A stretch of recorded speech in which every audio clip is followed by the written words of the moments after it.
Welcome to a brand new season of TVGP's Critical Misses. I'm your host, Boston. Joining me as always is Moonpear. Bah, bah, bah, bah. That's right, it is a musical season, and we're here to talk about famous electronic artist Ghost. I'm kidding, they're not electronic. Um, if you haven't heard of Ghost, they are a Swedish hard rock slash metal adjacent band that is kind of a tongue-in-cheek satanic band. Um, it is Okay. if you it has the same kind of theatrics. If you think of like Kiss and Alice Cooper, Well, Guar, yeah, Guar is kind of heavier in the kind of costuming. I think, uh-huh. but I And in think the gore and blood and definitely for sure, don't book the first three rows, right. whatever you do. But I think you get that idea of anonymity. Of these are musicians on stage making music, and you don't know who they are. We do know who some of them are now, and we'll get into that in a future episode. Um, but a lot of it is you have the lead singer Papa Emeritus, who's this kind of like opposite Pope. It's all this kind of twisted Catholicism iconography of like upside down Hmm. crosses and kind of like an evil Pope and kind of darker colors, but using the kind of Christian Catholic like ideology and like the or iconography and kind of like the grandiose stuff. Lots of um, uh, uh, stained glass windows, but the person who's in the stained glass window is the lead singer, and Okay. there's this anonymous group of musicians around them called Nameless Ghouls, and they're the ones that are playing the rest of the instruments. So it's this kind of interesting thing that it's this very theatrical, this very kind of larger than life, kind of um, religious coded sort of thing, with um, the kind of twist of anonymity and kind of interesting costuming. I think. Um, I do want to say here because someone is going to bring it up. For a little time there, they were known as Ghost BC because of like a copyright thing. That's the only time we're going to mention it. Okay. They're just called Ghost. Um, and I this is a band I really like. I got to give a big shout out to TVGP alumnus, the Hannah, for introducing me to Ghost. He suggested what I think is the best path into this band, which is the thing that I will suggest now on this episode and probably forever going forth. Um, 2016, they released a song called Square Hammer, and they released a music video for it. If you're interested in Ghost, go watch that before you watch or listen to pretty much anything else. I think it's the kind of the best distillation of the kind of like tongue-in-cheek humor of Ghost and the what Papa looks like and kind of their sound and kind of how they present and exactly how catchy some of their hits can be. Because Square Hammer is a hell of a catchy song. Um, Okay. Is that what we will be doing? yeah, I think we will. Because what we were talking about in the production meeting over at E1M1.cash The ones and numbers. was I had forgotten that Square Hammer didn't come out on one of their studio albums. It came out on an EP called Pope Star. And I thought, oh well, we'll just cover it when we get to whichever album that's on. Well, we can't because we're not going to be covered like bunch of EPs and bunch of live albums and stuff. We'll get to what we're going to cover here in a second. But I think the best introduction to the band is going and watching the video specifically, because I think, like I've been talking about with the costuming and the theatrical presentation, that seeing them and seeing the how they sort of present themselves in videos, I think is an important part of sort of enjoying this band is kind of getting that full picture. So we'll start with Square Hammer, and then we'll go back to 2010 here for Opus Eponymous, which is their first album. We are going to Okay. be going through all 6 of their albums. At the time of recording, their most recent album is not out yet, but by the time we get there for recording, it will be out, and we'll listen to it with fresh ears because it's not out yet, so we haven't heard it. So I think as we go through all of these albums, unlike a little bit like the Nine Inch Nails music season, music videos are going to be kind of an important part of us covering these. And their videos are short overall. Their songs are pretty short overall in general. We're not going to listen to Tool where it's like, okay, let's talk about all 15 minutes of this one song. It's like, here's their hit. It's 3 minutes and 45 seconds. So I think as we go through, we're going to be covering some of that stuff. I think when we look at this album, Opus Eponymous, their first one, there are no official music videos here. There is a really good performance of my favorite song here that I have sent over to Moon. And I'll put in the show notes for this episode. I'll put the video for Square Hammer and Ritual, which is the other one. And we'll kind of talk about that alongside. Before we go into this album, though, I do have to say this is the one I know the least. Ritual is one of my favorites that's on this one, but I gravitate towards a lot of the other albums, especially kind of like the second and third album. So this one, I don't think I would say I dislike it, but it's the one that I feel like I've listened to the least. So I think I'm kind of excited personally to go into this one of just like, okay, let me sit down and kind of distinctly listen to this one that I usually don't sit and listen to. As we go into this, Moon, what is there anything else you're wearing a pretty appropriate shirt today for a band that is wearing black and white face paint. Yep. Yes. Who's Yep. For our listeners, who's the gentleman on your shirt? Oh, this is the Danhausen. Mhm. This is the two faces of Danhausen. The very nice, very evil Danhausen, which is the one that most people would know, and the very evil Danhausen, which is the one when he needs to get serious. This is the one that comes out with a railroad spike. This is the one that comes out with a jaw full of teeth. Okay. That should tell you what you need to know. But I think a very similar thing of kind of this larger than life, almost kind of character Yes. that is Danhausen.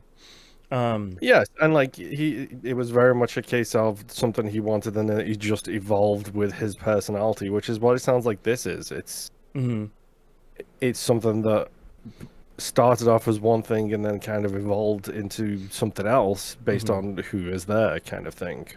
Yeah, the one of the quotes I like a lot from the frontman of this band is, "We don't look like the dudes that would make this music." It was sort of the lead into like we gotta have a little twist on this, and I think that helps a lot for the band. They're now on the like 7th iteration of the lead singer, because a lot of it is like, oh, the band just got way more popular. Okay, we have a little bit of money to actually make a nicer outfit now, so the previous lead singer is going to die, and this one, Papa Emeritus 2, will come out and be like, it's me, the succession has arrived, and then he'll die once they get a little bit more money and a nicer outfit. So there's a little bit of kind of humor of like, oh, that guy died, but it's still the same lead singer, it's still the same band in the background. What do you know? It was a total accident, by the way. The fact that I'm wearing a Danhausen t-shirt, it was completely accidental. Some kismet here. Do you know anything about Ghost? Because I think you were literally nothing. Okay. Like, so if you again, I'll use the other link, patreon.com/E1M1. And ones are the numbers. If you go over there and listen to the production meeting, This season is another left turn season that occurred completely out of nowhere One of because those it like was light bulbs. yeah. And it was like, yeah, look, I saw a bunch of community members, yourself, Boston included, Mm-hmm. talking about Ghost on social media, and I was like, yeah, I don't know a thing about this, Mm-hmm. like at all. Like, because when it comes to critical misses as a concept, you are the movie problem person. Right. Go check out the Alien franchise as a perfect example of Especially that. that first episode. Oh man, an all-timer. Whereas on the music side of things, that's my big Right. hole is music because I don't spend a lot of time listening to music. I had no real way of discovery of new music except for my friend Steve when we were in college, and Mm-hmm. he introduced me to a whole bunch of stuff that I still love to this day. But after that, it was like, yeah, no, you're listening to the same stuff you listened to from the ages of 16 to 21. That's it. You're Right. done forever. The entirety of what you're listening to. Right. Right. So like music is my big hole. So this is the don't take that out of context. Right. This is this is the thing that I know least about, and literally I didn't even know this was a thing until you guys were talking about it on the socials. Mm-hmm. I feel like, Specifically on the Blue Sky, for those of you who still go on the other place looking for us. yeah, because I think it was myself and the Hannah and Fayror that were talking about, like, oh man, Yes. Ghost is great. I was sharing some stuff. I think Hannah was, as we talked about earlier, saying you should go listen to Squarehammer. That's the best intro. And I think knowing as little as possible going into Ghost is kind of the way that I would recommend, because this to me is like a larger issue with the internet and social media being so big right now, is you know everything about everybody that's famous or that you love or whatever, like, oh, Trent Reznor loves to drink this pop before he gets on stage. It's like, who needs to know that? Why do you care? Like, none of this Oh, matters. I like having, there was at least a while here for Ghost where it's like nobody knows who any of these people are in this band. It's just a bunch of people on stage in costume and in paint, and that guy sounds sort of familiar, but like we don't exactly know. And I kind of like yeah. that mystique about it. That kind of like I said, the theatrical kind of anonymity of like, this is just a bunch of people on stage. Like, I don't know who any of these people are. They make some incredible music, and that's okay. Like, we'll kind of carry the mystique here for a little while. Um, hmm and I think that's kind The of, Static X problem, which we won't talk about. no, we definitely do not talk about the new Static X. That's for sure. Um, but yeah, I don't have too much else to talk about here with Ghost in this first episode, because I think a lot of it is just kind of diving in and listening to it.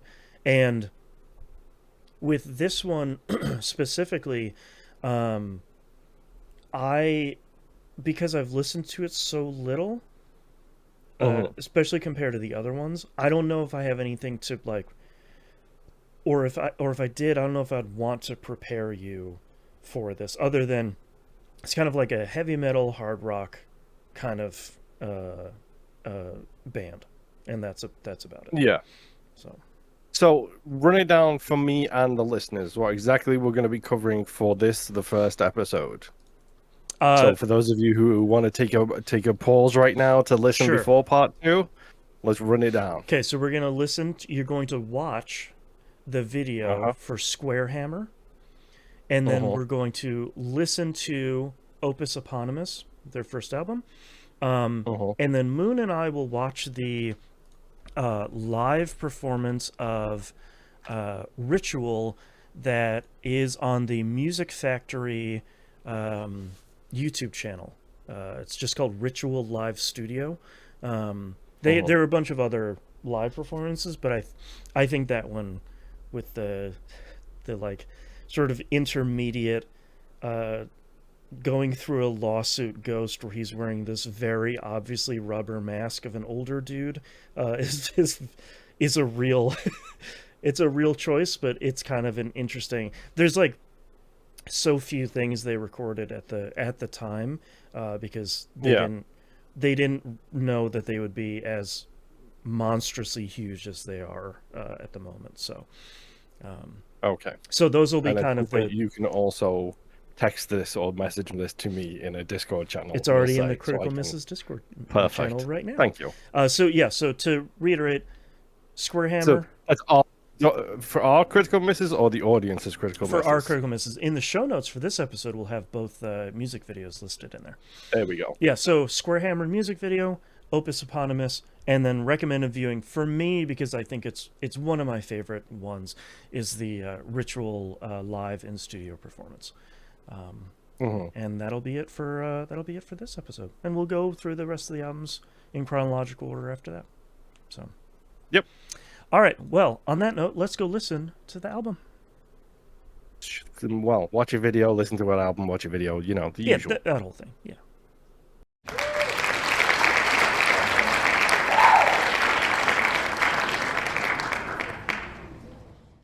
And we're back. Hello. We're back. Bonjour. We've listened to the album. And we have returned. Yes. Let's start off here with our additional homework of Square Hammer, the music video to the song. What did you think of Square Hammer as kind of your introductory thing to Ghost? Like you said, it 100%. It's a vibe check. Pretty much. Like as soon as it starts, it's pretty much a hey, this is the vibe we are going for. Get with it or get out, kind of thing. Yeah, like you're gonna know.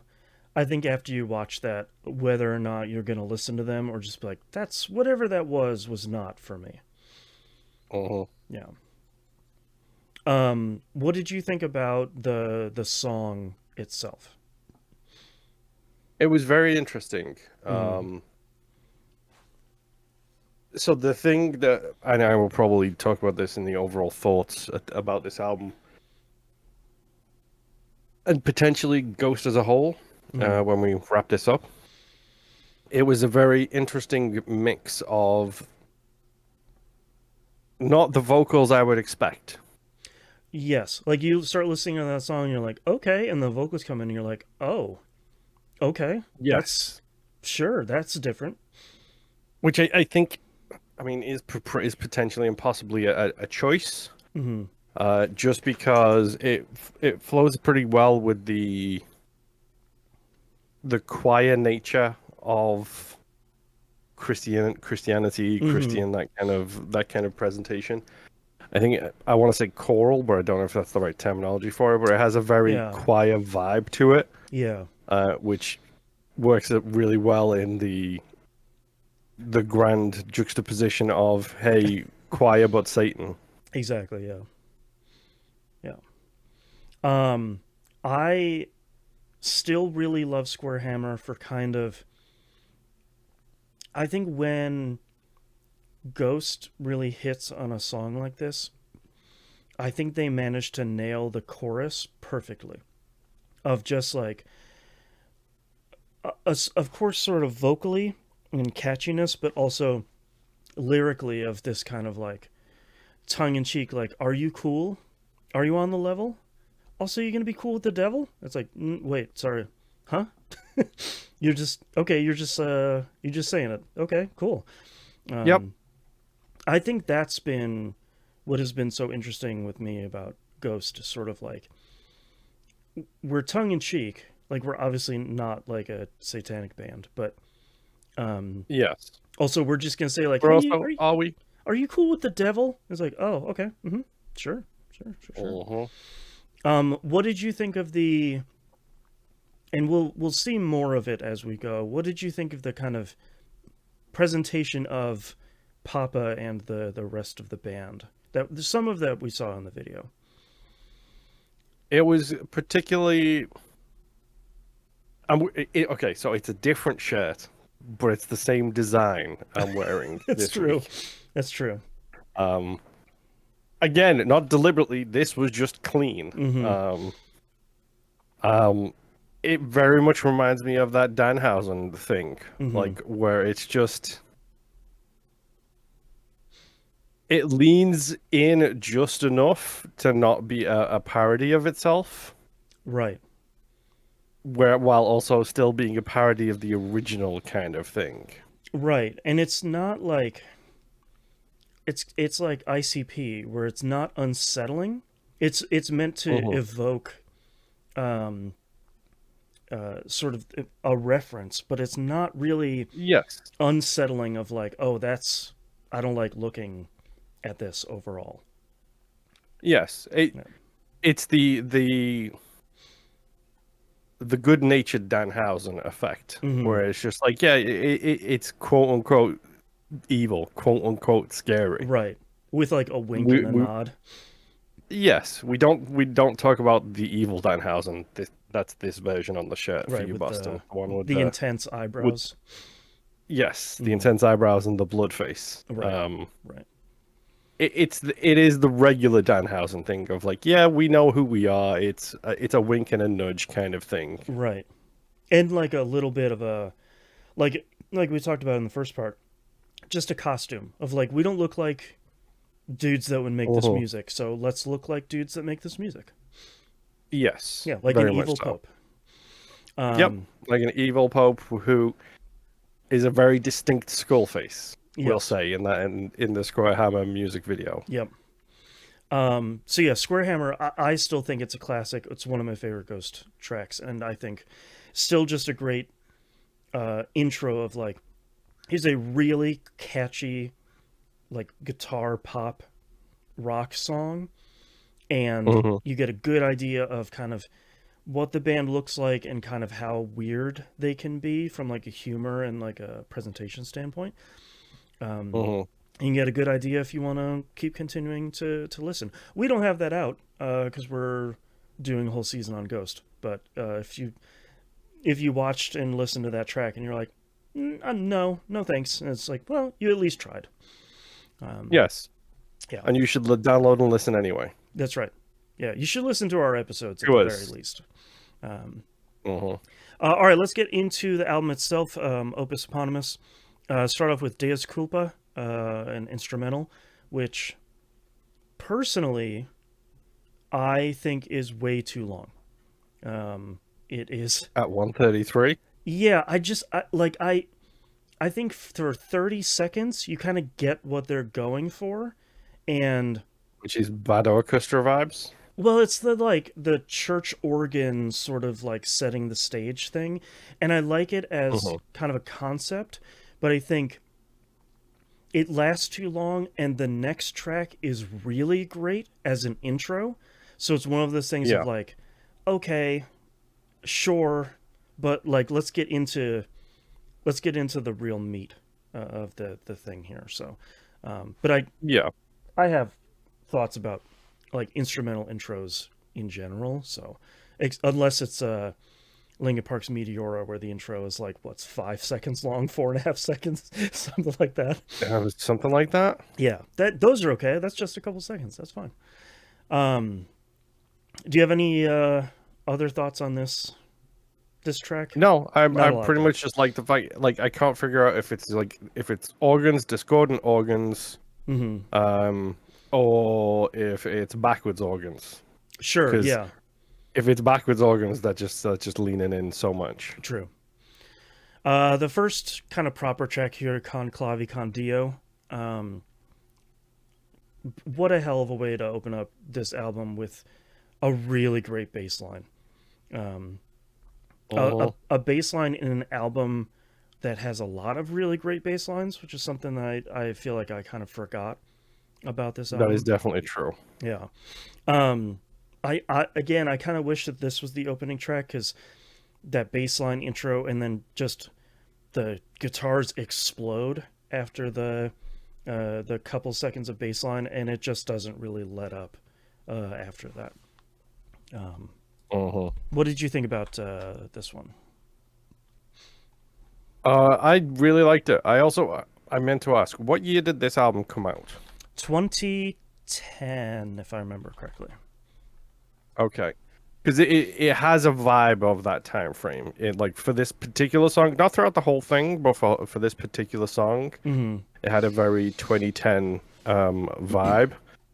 And this is where I first really made the note about the nature of the particularly heavy bass line versus the very choral arrangement on the vocals. And Mm-hmm. it's just like, yeah, this isn't just a one song thing. This seems like it might be the band thing.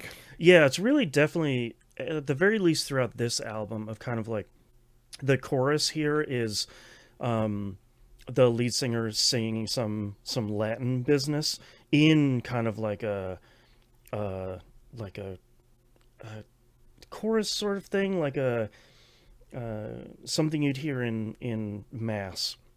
I Yes. think it's a really interesting I did juxtaposition. write. I did make a note of, hey, is that some Latin at the back end of this? Because it sure Oh feels yeah, like some Latin mixed at the back end of this. oh yeah, yeah. And I think that's what's really interesting about this album is I think this more than I think a lot of the rest of them kind of leaning into really setting the tone of it's going to be really heavy and it's going to be vocals focused and there's going to be a lot of churchy business in here, but it's Uh-huh. all kind of twisted a little bit from where you expect it to be. And I like this track quite a bit. I know this one still gets a bunch of live play from the band, and I can see why. Like I think, especially if you open a show with it, I think this feels really pretty strong. Yeah. Next track here, Ritual, one of my personal favorites from the band. And I think this album sounds very 70s.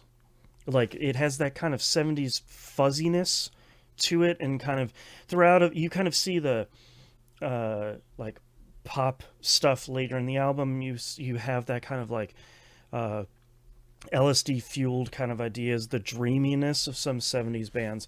And this one just sounds kind of uh Uh-huh. like 70s clean guitar sort of thing. Like I don't know what drives that sound in this album, but um this one I like a whole lot. I think there's a lot of interesting play on words here, especially as like the chorus bleeds into the verses, bleeds back into the chorus. Um, it just sounds cool. Um, It also has like a super, like the thing I noticed for this is for a song called "The Ritual" about a ritual. mhm. It also has a very rhythmic and stable like BPM going through it as a Yeah. whole. Like it starts and stops with a very ritualistic. Sorry, Well, I it's all have to like say da it. da da da da da da da da. Yeah. Da. Like it's stable throughout the whole thing, and I think that's what reminds me of like the guitar tone and kind of the stability of it because I think a lot of other bands you'd have like two or three key changes in the 3 minutes that this song is, um, and I do Uh-huh. like the almost too on the nose, like almost too tongue in cheek kind of reading, like script anti scripture reading in the like Our Father who art in hell, that kind of thing. Like it almost Yes. leans too far and kind of almost falls over, but they pull it back at the last minute of just like, this is dumb. Here's a guitar solo.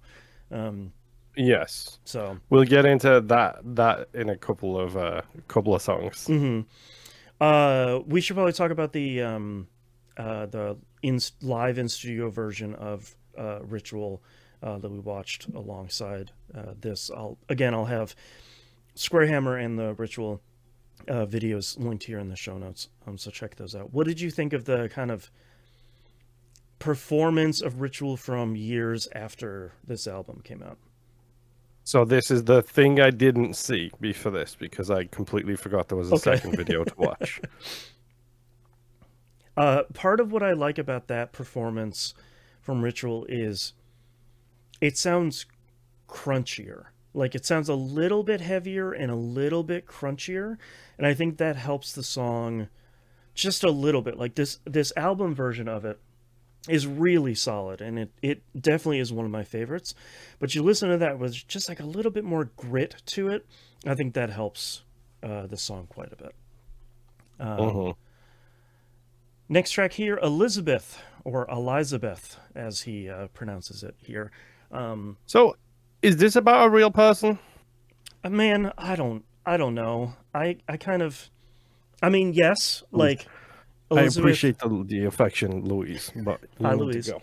That's a real cat. I mean, Elizabeth Bathory was definitely a real person. Um, so like maybe this is a love letter to someone in history that did allegedly all bad things. Um, but was she a friend of Satan? I'm not entirely sure. Um, Uh-huh. this was also their first and only single off of the album, which Okay. is definitely not the one I would. It's not a bad song, but I'm definitely not the song that I think I would have picked personally. Um, Yeah, that probably not in my case. it starts off really strong though. I think it has like a really heavy riff. It has a really solid intro. It kind of kicks down the front door and stomps in right away. Um, Uh-huh. but for me, like the chorus kind of like falls apart a little bit. It's like a little bit too repetitive. It's a song like look, this album is what 35 minutes long. I think it is. Um, this song could be like a little bit shorter, and I think it'd be a little bit stronger. But it's certainly not like the worst track on this album by far. What did you think about Elizabeth? It makes me want to Google and see if she's a real person or not, and also when they were around, and also what the inaccurate medical procedures were at that Mm-hmm. time, would be my guess. She lived from Um, 1560 to 1614 in okay, Hungary. bathing in blood probably wouldn't be a big surprise as a medical procedure in that time. True. Yeah. I liked Uh, it. I did. mhm. The thing I liked about this the most though is the like the beginning, the first half of the song is like it feels very sad, very lamenty. Like Yes. it feels like it's a lament for somebody. Right. And then you get to the back end of the song and it's like, nah, she's one of us. Let's That's right. go. Let's go. Yay, Satan. Yeah. Next song here is Stand By Him, uh, which is another just like, hey, you know who's great? Satan. Witches, Uh-huh. dark ceremonies. Those are great. We'll throw the word Yep. Sabbath in here. Why not? We love it all. Yep. Almost Um, like you are inspired, one might say. right. This is one of my least favorite tracks on the album. I think it's fine overall. Like I don't think there are any bad tracks on this album. Um, but I think This one was the one that jumped out to me least. yeah, it's just like it's fine. It kind of feels like a first album track where it's like, okay, we got like 28 minutes on this album. I'd like it to be a little bit longer. We need to come up with Uh-huh. another track or two. Um, and again, it's not bad. It's just fine. I like any song that uses the word "tis the night of the witch tonight." Like, all right, I like it. You and your specific words. Mm-hmm. You just like a good mouthfeel. You I don't do. have to lie. I I know who do. you are. Cellar Door. Next track here is Satan Prayer, which is This is the bit you were talking about. what's that? This is the part you were talking about with the hey, maybe this is the part where they go all in the let's just rewrite the Lord's Prayer, shall Right, we? like our anti-Nicene creed is very much like, okay, you're Shout just out to the Catholics in the audience. that's right. Like very clearly about like, hey man, this is a thesis statement for the band. We Uh-huh. we look like we're dead or dying. Also, here's an anti-prayer. Um, Yep. Also, shout out to my notes for auto-correcting Nicene Creed into Nissan Creed. For all of those oh, your Asian import car your lovers. import tuner, our Satan prayer, our Nissan Creed. That was Paul Walker's manifesto. That's Was the right. Nissan Creed. That's right. He was very yeah. Um, I I like the guitar work on this track a whole lot. Like Like this Yes. and Ritual sound so 70s. Like it's really that kind of like pop rock kind of like it really nails that sound, but kind of flips everything vocally. I just and like there's some really great bass work in the solo of this, which we kind of extends throughout the whole rest of the album. I just I wish that um the vocals came together a little bit better because this very much feels like Ghost as a band, as like a not only as a concept but as like what should the vocals be, what should the sound be, what is our kind of lyricism here, hasn't really gotten there yet. It still really sounds like a first album. I think this kind of is a bit of a victim of that, of like if they were to take a second try at this a couple years later, I think they would have nailed it. But this one's just like, it's a little bit off, and you can almost hear it like a step away from greatness, and it just really never gets there. Yeah. I mean, I like the dual.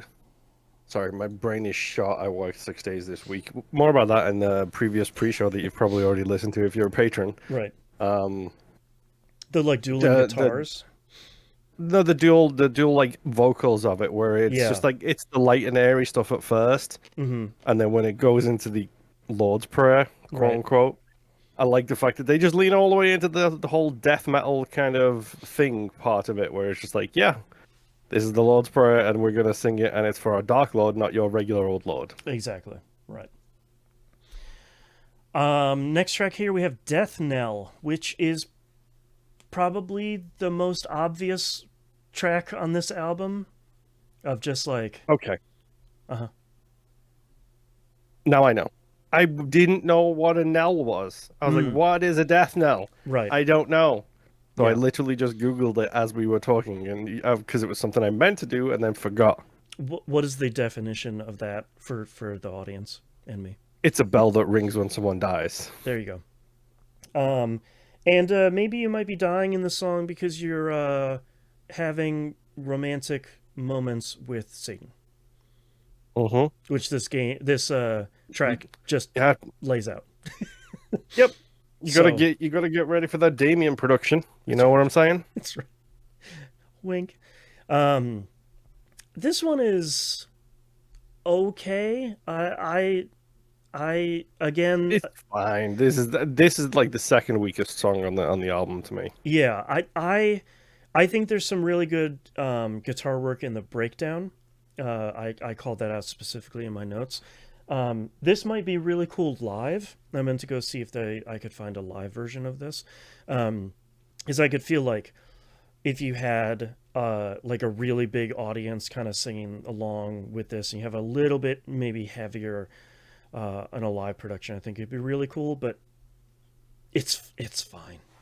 You gotta Yeah, they do a nice touch though where the like the instruments all come down in volume. yes, Um, during I think it's like the second verse, I think it is. The I think instruments all so. just completely drop out, and it's just like, yeah, okay, That's now the good you're really stuff. getting into telling me about the nastiness that's gonna happen. That's right. That's right. Prime Mover, our next one here.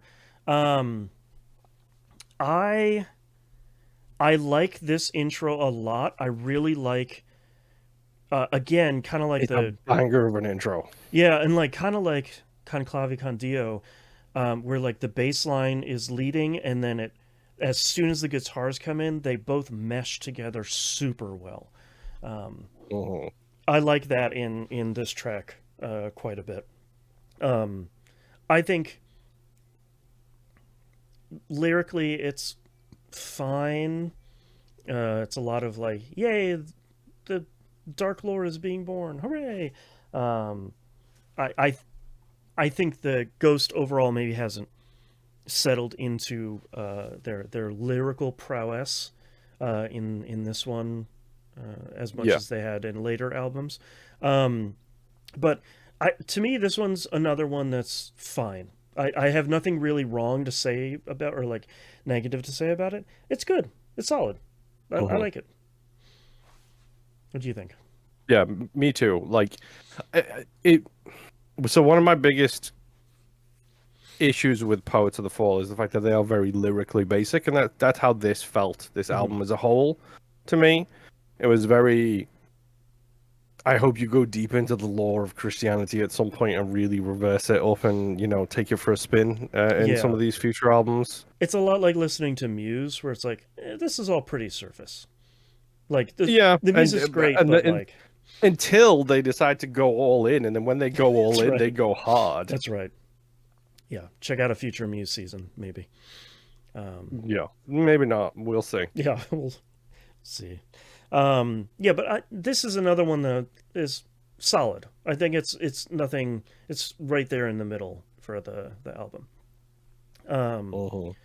and the last track here is Genesis, closing out with an instrumental. It was like 4 minutes, 4.5 minutes or something. Was the last song the song with synth in it?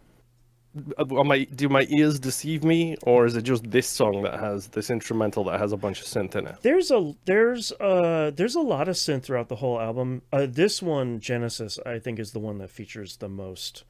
I think Prime Mover might have a little bit, but this one has quite a bit in it, more than I was expecting, based on the rest of the album. But contrary to what I said on the intro of this album, I actually really like this closing track because it goes places, and like you said, there's a lot of good synth work in here in kind of the latter half of the song, and I think it's really solid. It's pretty surprising. Mhm. Yeah, So I really like it too, and I like the fact that it starts slow, builds, and then its outro has that the acoustic guitar that jumps in. yes, I don't know hmm why I said acoustic in a very strange way. Acoustic.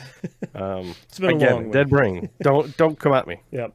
Um, but I like the fact that that comes into kind of just like fairy tale, like the happily ever after, quote Mm. unquote, Mm-hmm. evilly ever after, to use That's the right. Danhausen That's right. terms. Satanly ever Um, after. in, into the end of the album. It's a really nice Right. little touch. Yeah. Did you listen to the last track here on some versions of the album, which is a cover? I I did not. I meant to and then Okay. completely forgot about it because it's a Beatles cover, and I'm always happy when someone covers the Beatles. Yeah, it's they do a cover of "Here Comes the Sun," which I think, From the Japanese version, I believe, yeah, and the wiki was saying. I think a lot of streaming platforms has it on there now as well. Um, So I listened to this on Pandora, I believe, okay, and it didn't even play Genesis okay, at the end of the okay. album. It just cut her off after the one before, and I was There you like, go. well, I guess I'm going to YouTube for this one. Right. I think "Here Comes the Sun" is really interesting. I think it's a solid cover, but I think it sort of plants a flag for Ghost pretty early on of like we're gonna be covering the things that you don't expect us to cover. Like we're gonna be covering a Beatles song, and they make it a little bit creepy, but it's not like they don't lean into it like you might expect like Marilyn Manson cover to do it, where it's like overly and performatively creepy. Um, so it's pretty interesting, and I think it sets the standard for Ghost has covered a lot of songs over the years, and I think Like I will say that is one of my favorite things is when like bands just do one cover in an album. mhm, Like every album, just do one cover. Just yep, pick a band, just do a cover. yep, Like that's my favorite thing where it's like, yeah, this is all our music except for this one. This yeah. one is We by just like somebody the else. song. We thought it would sound cool. Yeah. Um. All right. What did you think about Ghost's first album here? Like I said at the top of the show, like I was very surprised by the vocals. Mm-hmm. As someone who has been introduced to but not listened to a whole bunch of death metal bands, Mm-hmm. we'll say. Did you expect the like guttural, like I did. raw, that sort I of expected the dark, the scream, the right, yelling, that kind of stuff. right? I was very surprised by it not being that. Not disappointed, but pretty surprised by it Mm-hmm. because like that's not my favorite type of singing. I like No, yeah, a good vocal. yeah, exactly. Um, so I was surprised by that, but I really enjoyed it. Yeah, Um, yeah. I don't know. It was fun. This is my, like I said in the intro, this is my least listened to Ghost album, and I think